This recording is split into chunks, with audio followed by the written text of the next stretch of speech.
Hello.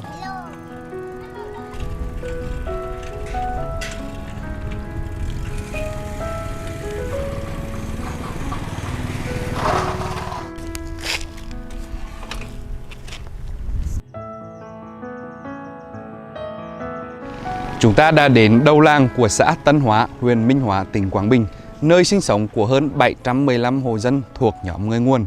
Phía sau tôi đây các bạn có thể cảm thấy là về một cái cột, nhưng đối với bà con địa phương tại đây, đây là cái cột ghi lại mực nước lũ xảy ra hàng năm tại địa phương. Tân Hóa hay còn gọi là vùng rốn lũ của tỉnh Quảng Bình. Nơi đây vào năm 2010, mực nước lũ cao đến 12 m và toàn bộ khu vực Tân Hóa đã chìm ngập sâu trong nước lũ. Năm lễ 10 á là coi như ở đây là cả cái làng này mất nóc nhà, mất cây cối hết, giống như một cái biển đông. Mẹ đi sang bên lên á là mẹ ngồi bên nữa, mẹ ngồi mẹ khóc chứ không biết nhà cửa chứ làm sao hết, chứ không biết nó cái nào thì nó cái nào nó trôi đi trôi, nó mà căn bản là trôi hết.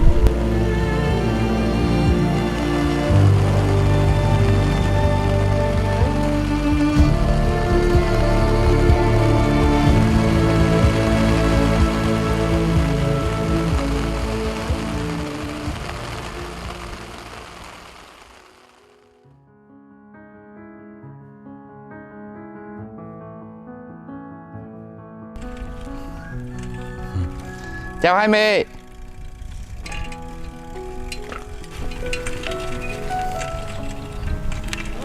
Rồi chơi về trong nhà đây. Dạ. Mẹ năm nay mấy chục rồi? Mấy chục tuổi. Tám chục tuổi. 80 à? Con mẹ đấy? Mẹ. Dạ. Mẹ này thảm tư. 84 à?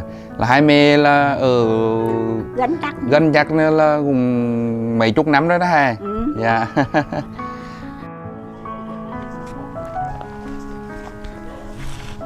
Với điều kiện lũ lụt xảy ra hàng năm thì cuộc sống của người dân Tân Hóa trước đây rất khó khăn. Nhưng đến với Tân Hóa ngày hôm nay, chúng ta được chứng kiến một diện mạo hoàn toàn mới, một làng quê yên bình, bởi vì họ đã có những căn nhà phao chống lũ như phía sau tôi đây.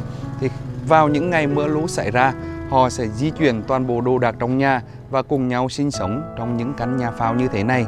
Khi mực nước lũ dâng lên thì những thùng phi ở dưới nhà phao sẽ đẩy cái căn nhà phao cao lên theo mực nước. Vì vậy họ sẽ an toàn vượt qua mùa mưa lũ. Hiện tại ở Tân Hóa đã có hơn 700 căn nhà nổi như thế này và hơn 90 căn nhà nổi trong số đó trị giá hơn 3 tỷ đồng được ủng hộ bởi cuộc đua Tú Làn tổ chức từ năm 2016 đến 2020. Và như quý vị có thể thấy thì ngôi nhà phao này được vẽ một bức tranh rất là đẹp, và đây cũng là một trong những căn nhà phao được ủng hộ bởi chương trình cuộc đua Tú Làn, và các thành viên tham gia đua họ đã để lại một cái kỷ niệm cho người dân ở đây, đó là một bức tranh vẽ về phong cảnh hữu tình của địa phương Tân Hóa. Chào.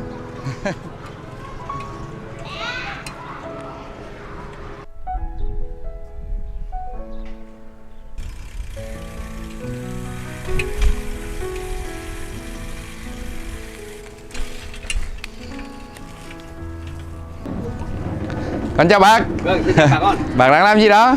Bác đang lấy củi để nấu ăn đấy. Dạ, nấu ăn à. Trong nhà có bác có mấy anh chị? Trong nhà toàn bộ 5 đứa con. 5 anh chị. Riêng cả rồi. Riêng cả rồi. Anh Hoàng thì Trương Bảo Hoàng thì làm đầu bếp của Uchilit đây này. Còn anh Huy thì đi làm ăn ở trong Nam chứ bây giờ làm nhà trong Nam rồi.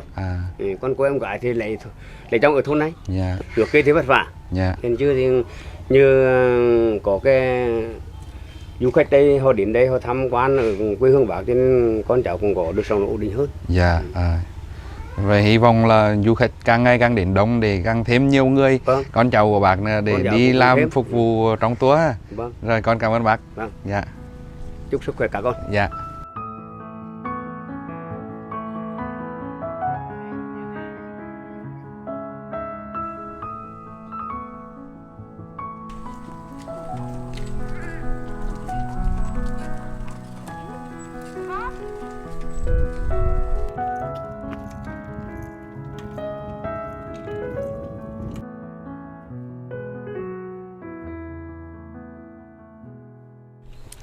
Xin chào các anh. Chào anh. Các anh đang đi đâu vậy ạ? Dạ, bọn em đang đi tour phục vụ tour Tú Làn 3 ngày. Tú Làn 3 ngày. Dạ. Là cả ba anh đi chung một nhóm nữa hả? Dạ. Những cái công việc cụ thể mà anh làm là cái gì nhỉ? Em là bên vật tư, là phục vụ khách, là bọn em là vô trong đó là phục vụ nấu ăn với phục vụ liều trại cho buổi tối cho khách nghỉ. Dạ. Trước đây cho em hỏi anh làm nghề gì nhỉ? Trước đây là em làm nông với đi làm ở Sài Gòn. Sau đây nghe tin ở quê mình là có công ty Osalit mở cửa nên là em về xin vô công ty Osalit. Dạ. Thì hiện tại anh làm được mấy năm rồi? Em làm được 5 năm. Thì chắc anh cũng có nhiều cái kỷ niệm đáng nhớ với du khách. Tour phục vụ chụp hình cưới. Là chụp hình cưới chụp hình cưới ở Hang Tiên. Là tour đó là đáng nhớ nhất là phục vụ vào buổi tối là đào cho em vừa là phục vụ là tới 10 giờ đêm mới ăn tối là vui đáng nhớ nhất là vui vẻ. Họ mang cả đồ cưới đồ cưới với trang thiết bị vô ở hang Đông chụp luôn. Chắc là những bức ảnh rất là đẹp. Dạ. Dạ. Thì làm cái này vui anh ha. Dạ. Gặp nhiều khách, có vui. nhiều đoàn, có cả chụp ảnh cưới nữa. Rồi chúc các anh một chuyến đi anh giỏi nha. Dạ. Rồi cảm ơn các anh. Rồi xin chào. Dạ.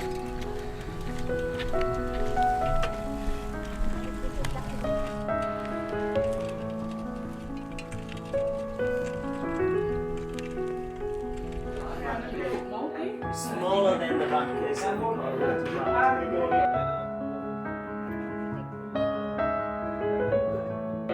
So this cave, just to cover, no. We have a chair. Also, we have a safety guide.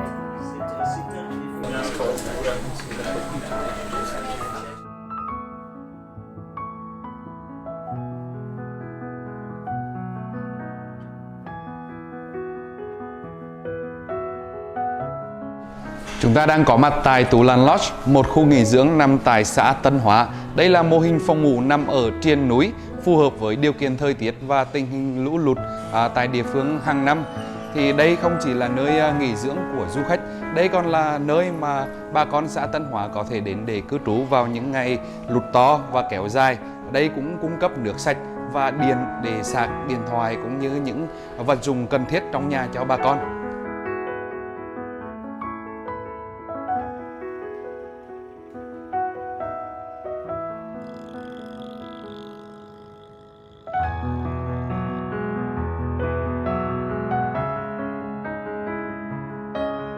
Với tình hình lũ lụt xảy ra hàng năm tại Tân Hóa, thì Tú Làn Lodge là một mô hình homestay phòng nghỉ được xây dựng cao trên triền núi để thích ứng với thời tiết. Và bây giờ chúng ta hãy cùng nghe chia sẻ của những du khách hiện đang lưu trú tại Tú Làn Lodge.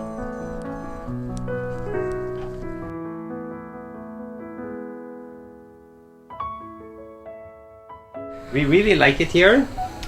These lodges are just wonderfully built, but the view you've seen and this how it is inside, and also just staying here with all this open space where we can go for nature walks, and also we have the restaurant with good food available.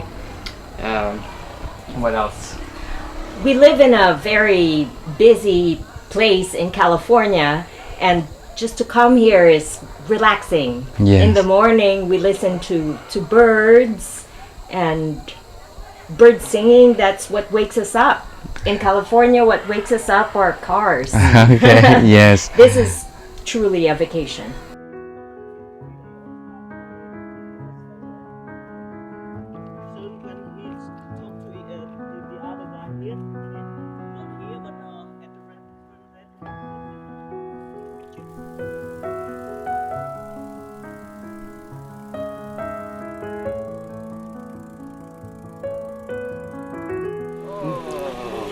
Chào Hùng. Chào anh Huy, chào anh Châu Á. Chào Hùng. Anh đang đi đâu vậy ạ? Mình đang gặp anh Châu Á để nhờ anh giới thiệu về cái mô hình nhà nổi thích ứng với lũ lụt ở khu vực Tân Hóa của Quảng Bình. Và hơn nữa là muốn tìm hiểu hơn là về cái mô hình du lịch có sự tham gia của cộng đồng, trong đó cộng đồng cùng tham gia với công ty Osalit trong việc là tạo ra các sản phẩm du lịch riêng đặc sắc thích ứng với thời tiết ở tại khu vực Tân Hóa. Vậy Thì hai anh cứ tiếp tục tản bộ và tí nữa nói chuyện tiếp nhé. Dạ, em xin phép nhé. Chào anh Châu Á, chào anh Huy. Ok. Rồi bên đi. Rồi, thế thôi. Từ năm nào thì bên Osalit bắt đầu khai thác Tú Làn như là một cái sản phẩm du lịch? Từ năm 2012 12, đến vâng. khảo sát nghiên cứu đến chính thức là 2014 chúng tôi đưa vào khai thác chính thức cái khu vực Tú Làn này. Vâng. Và khi khai thác thì hình thức là trải nghiệm, do đó là công ty là mang khách đến nhưng mà cũng sử dụng cái lực lượng người dân địa phương để tham gia vào cái chuỗi cung ứng, đó là làm khuân vác này, rồi đầu bếp này, rồi là trợ lý an toàn, Vâng. rồi làm một số cái công việc hậu cần khác. Từ đó đến nay thì Osalit đã sử dụng gần 100 người dân lao động địa phương, những người mà trước đây là thợ rừng mà chúng ta gọi nôm na là gọi là lâm tặc đấy. Vâng. Thì trong cái khu rừng này ngày xưa là đa số đàn ông là toàn là vào rừng khai thác gỗ. vào rừng khai thác gỗ. Dạ. Và từ khi mà họ tham gia cái hoạt động du lịch thì họ không còn đi vào rừng chặt gỗ nữa. Vâng. Do đó là cái cánh rừng ở Tân Hóa nó lại được xanh hơn, nó trở lại cái môi trường xanh vốn có của nó. Vâng. Và đặc biệt là những anh này đó lại trở thành những người bảo vệ rừng. Vâng. Một cách rất tự nguyện, họ có chắt chiu cái cánh rừng đó. Và họ cho rằng là cái cánh rừng này là nơi tạo việc làm cho họ, tạo ra thu nhập để họ có thể có tiền nuôi con. Việc làm hợp pháp, đúng không? Đúng rồi. Họ tự hào, họ có thể chia sẻ với tất cả mọi người đó là một việc làm hợp pháp. Tôi thì tôi đứng ở trong cái không gian này thì tôi thấy có rất nhiều cái thứ nó đặc sắc ở khu vực này. Thứ nhất là xung quanh ở đây chúng ta được bao bởi núi, các ngọn núi mà nhọn với cái đỉnh nhọn. Bên trên đấy là rừng nguyên sinh, đúng không ạ? Và trong khu vực đứng đây thì lại là một cái khu vực bằng phẳng, cho nên là người dân đã lựa chọn để làm một cái nơi ở lâu dài. Và tôi cũng đã nói chuyện với người dân ở tại đây thì được biết là đã có đến khoảng 300 năm người ta sống ở đây rồi. Có những cái ngôi nhà rất là cũ được xây mà tôi nghĩ là nó nhà gỗ ở đây thì có lẽ là đến hàng hơn nửa thế kỷ, theo cái cách làm của nhà truyền thống. Hay là xung quanh đó thì chúng ta cũng có các cái nhà nổi, như sau lưng tôi hoặc là trước mặt chúng ta cũng có cái nhà nổi là mới làm gần đây. Từ cái ý tưởng nào ấy mà anh lại muốn đó là biến các cái sản phẩm thích ứng với thiên tai, thời tiết cực đoan ở nơi đây cũng là một cái sản phẩm du lịch? Như anh cũng thấy rằng là ở Tân Hóa đây á, là đã có hơn 700 hộ dân đã xây được ngôi nhà nổi và sống chung được với lũ, có nghĩa là lũ lên bao nhiêu thì họ vẫn an toàn và họ sống một cách thoải mái và không thiếu thốn gì cả, bởi vì họ có trữ thực phẩm và nước nôi và mọi thứ ở trên đó. Ngoài ra họ có những cái đò để họ di chuyển giữa căn nhà nổi và những nơi khác. Trong những năm gần đây đó, chúng tôi có một cái ý tưởng là tại sao không biến cái cơ hội đó trở thành một cái trải nghiệm du lịch cho khách, để họ hiểu hơn là cái cách mà người dân ở đây sống chung với lũ như thế nào.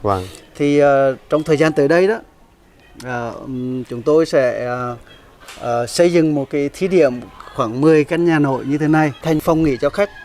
Để là khi mà khách đi tour trong rừng về thì họ sẽ nghỉ lại ở nhà dân một đêm. Người dân ở Tân Hóa đây là họ có một cái sự nhiệt tình, họ rất là mến khách và là rất là thật thà. Và những cái dịch vụ họ cung cấp như là ăn uống này, rồi trong tour, nếu mà anh đi tour ở Osalit anh sẽ thấy rằng là cả anh Porter anh nấu ăn rất là ngon. Đúng rồi, tôi đã từng đi tour đi Sơn Đòn và tôi biết điều đấy. Vâng, và họ phục vụ rất là chu đáo. Đúng rồi. Và như vậy đây là một cơ hội để là phát triển thêm các cái mô hình để cùng với người dân làm du lịch. Làm sao để cho người dân tham gia càng nhiều trong các cái chuỗi dịch vụ của Osalit càng nhiều càng tốt. Trong các cái tháng mùa lụt thì chúng ta có khai thác các mô hình homestay nhà nổi hay không? Như thế này. Ở Tú Làn á thì nó có hai cái hệ thống hang, một là hệ thống hang nước và một hệ thống là có nước suối chảy qua. Còn một hệ thống hang nó nằm độ cao khoảng 50 đến 100 mét ở trên núi á. Thì vào mùa mưa đó thì vẫn khai thác được một số hang. Tất nhiên là không nhiều, nhưng mà nó vẫn có đủ cái lộ trình cho khách có thể đi 1 đến 2 ngày mà rất an toàn. Thậm chí những ngày mưa đó là cái hang còn đẹp hơn nữa, nó hấp dẫn hơn nữa. Khi là cái lượng nước nó chảy từ trên trần hang xuống tạo thành những dòng thác rất là đẹp ở trong hang.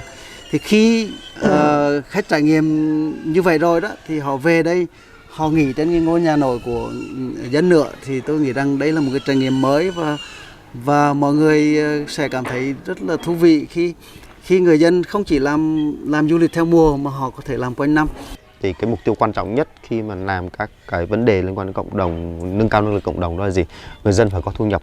Tại vì chỉ có khi người dân có thu nhập tốt, người ta mới có đủ năng lực để xây cái nhà của họ mạnh, tốt hơn, an toàn hơn. Chứ còn cứu trợ không phải là một cái cách để có thể hỗ trợ người dân trong việc là xây dựng năng lực ứng cứu với lũ lụt, mà phải giúp họ có sinh kế, rồi họ làm cái nhà của họ tốt hơn thì cái cộng đồng đó sẽ mạnh hơn. Và tôi hy vọng là anh sẽ thành công với cái mô hình này và người dân cũng được hưởng lợi cùng với mô hình này.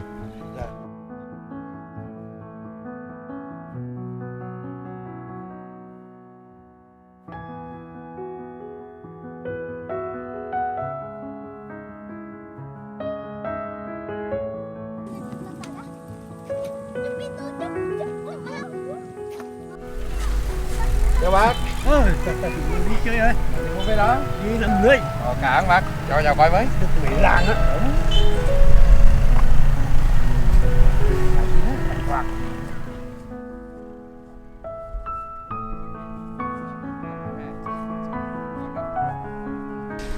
Ngoài tham gia những cái tour thám hiểm tại Tú Lan thì du khách khi đến với Tân Hóa có thể chiêm ngưỡng được một cái khung cảnh của một làng quê yên bình. Ví dụ như là những cánh đồng ngô thẳng tắp, những dòng sông lượn quanh những rặng núi. Và đây là một trong những cái khung cảnh phù hợp để buổi chiều chúng ta có thể đạp xe hay là chạy bộ.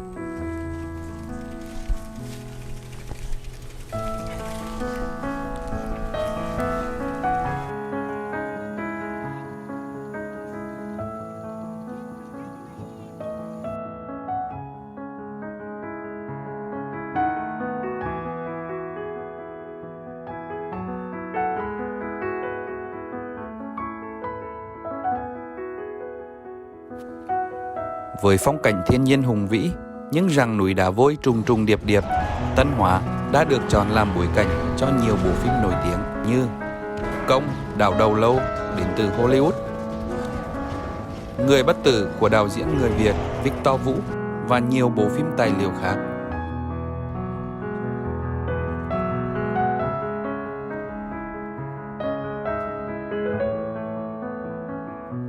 Và bây giờ thì tôi đang tham gia cùng với những vị khách vừa kết thúc chuyến thám hiểm Tú Lan để đến với nhà của một hộ dân.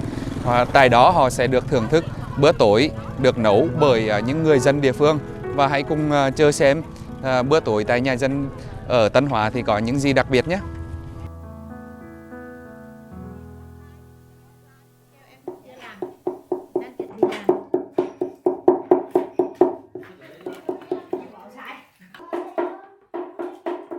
Bữa đây mình vẫn chăn trâu đi, sáng ra đi cắt cỏ rồi về mới đi chơi.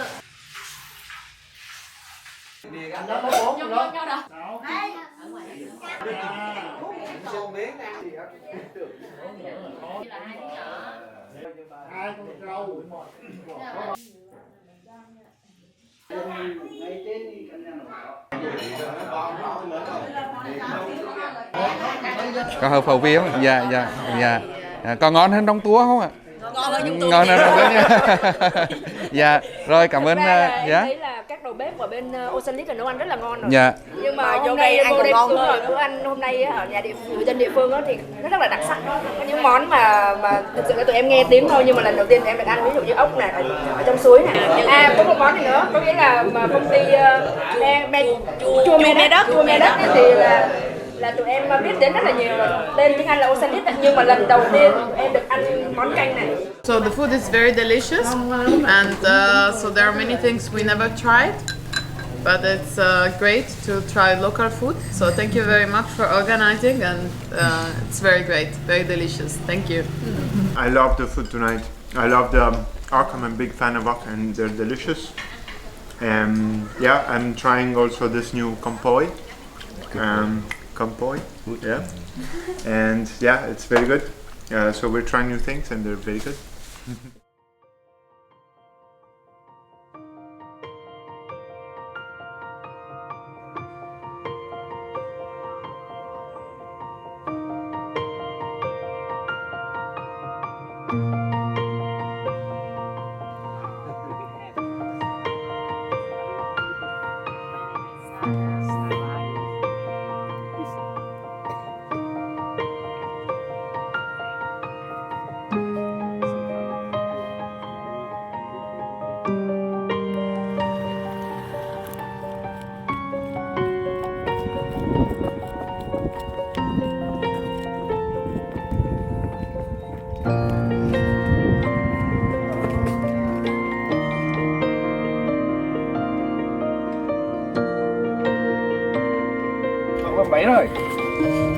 Hay à?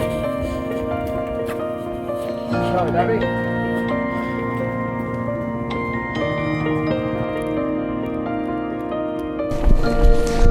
Một không khí buổi sáng thật trong lành tại nơi đây, và tôi đang thực sự tận hưởng những cái ngụm oxy ngọt ngào vào buổi sáng trong lành này. Và sáng ngày hôm nay hãy cùng theo Trần Hùng để tham gia một trải nghiệm hoàn toàn mới tại xã Tân Hóa. Hãy cùng chờ đón xem nhé.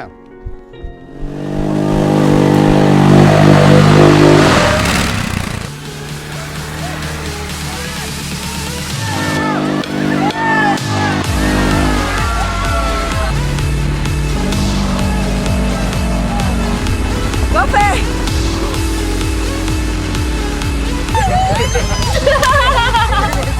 Đã lắm.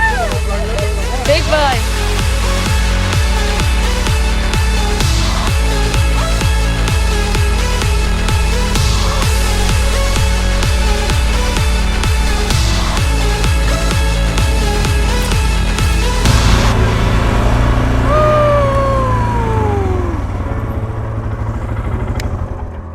Tôi vừa kết thúc tour khám phá rừng Lim bằng xe địa hình ATV tại xã Tân Hóa. Đằng sau tôi đây là một cánh rừng Lim nguyên sinh tự nhiên được canh giữ bởi Cụ Đô, người làng xã Tân Hóa. Và bây giờ hãy theo Trần Hùng để cùng đi gặp gỡ Cụ Đô, một người địa phương tại xã Tân Hóa đã có công gìn giữ cái rừng Lim quý giá này trong hàng chục năm qua.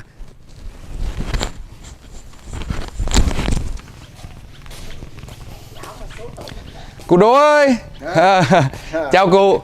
Dạ, con vừa khám phá cái tour trải nghiệm rừng Lim bằng xe địa hình ATV, và cũng thông qua hướng dẫn viên thì họ cũng cho biết là trong nhiều năm, hàng chục năm qua thì cụ có công canh giữ cái rừng Lim đó. Thì không nhờ cụ có thể dẫn cháu lên tham quan rừng Lim được không ạ? Dạ. Trong cái quá trình bảo vệ đó có câu chuyện gì nó thú vị không cụ? Hôm trước như là coi như con tự do, nhà nước chưa có cái chủ trương để mà cho bảo vệ rừng ấy. Dạ. Là coi như cụ là tự nhiên là coi như nghĩ vậy, rằng mình phải bảo vệ lại Lim. Dạ. Rồi các thứ cây là mình phải bảo vệ. Vì rằng là ta nói vô trong rừng mà thấy cây này cây khác là rất vui. Dạ. Chứ còn mà mình vô mà giống như ta nói rừng rồng, cái rừng toàn là cây giấy, cây chạc, hay là như các cái cây mình làm củi là không vui nữa. Dạ. Cho nên có những cái cây lớn để mình đi bên này nhìn thấy bên kia làm rất rất vui. Dạ. Trước như có cái bộ phim mà rừng O Thẳm đó. Dạ. Nhìn cái rừng O Thẳm nữa sẽ nghĩ là mình bảo vệ. Dạ thì vô trong rừng làm với vui. Cảm ơn cụ đã có công gìn giữ cái rừng Lim này trong suốt hàng chục năm qua, để thế hệ con cháu như bọn cháu có thể tận mắt chứng kiến được những cái sự kỳ vĩ của thiên nhiên như thế này. Hiện tại hàng tháng thì Osalis cũng đang hỗ trợ cho Cụ Đô một số tiền, và bên cạnh đó tạo ra công ăn việc làm cho con cháu của cụ. Du khách thập phương khi đến tham gia tour khám phá rừng Lim bằng xe địa hình ATV thì có thể chứng kiến sự hùng vĩ của rừng Lim tại xã Tân Hóa và vẻ đẹp của những khu rừng, những rặng núi xung quanh hệ thống hang động Tú Lan.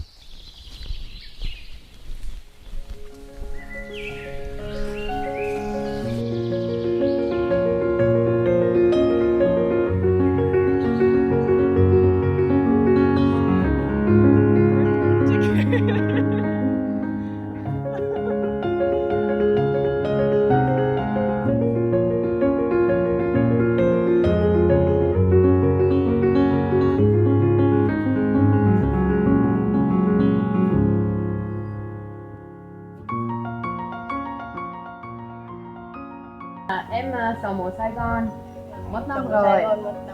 Đúng rồi, và Ola là bạn của em, và Ola sống ở Canada và đi du lịch ở Việt Nam. Chị làm gì ở đây? Đi trồng bắp xong rồi giờ mình thu hoạch bắp xong rồi mình bắp rồi xong làm thu hoạch cái đó xong bắt đầu cứ cỏ lên rồi trồng cây đậu. Và có rau không? Có rau gì? Nói chung thì rau cải với rau khoai, có rau dền, có rồi các đủ thứ loài rau luôn á, trồng đủ thứ luôn. Nhưng mà bây giờ màu xanh cũng được. Giờ màu xanh này nó mới ra bắt đầu nó mới ương, nó ương lên nó mới chín ra màu đỏ. Nhưng mà cái này cũng được.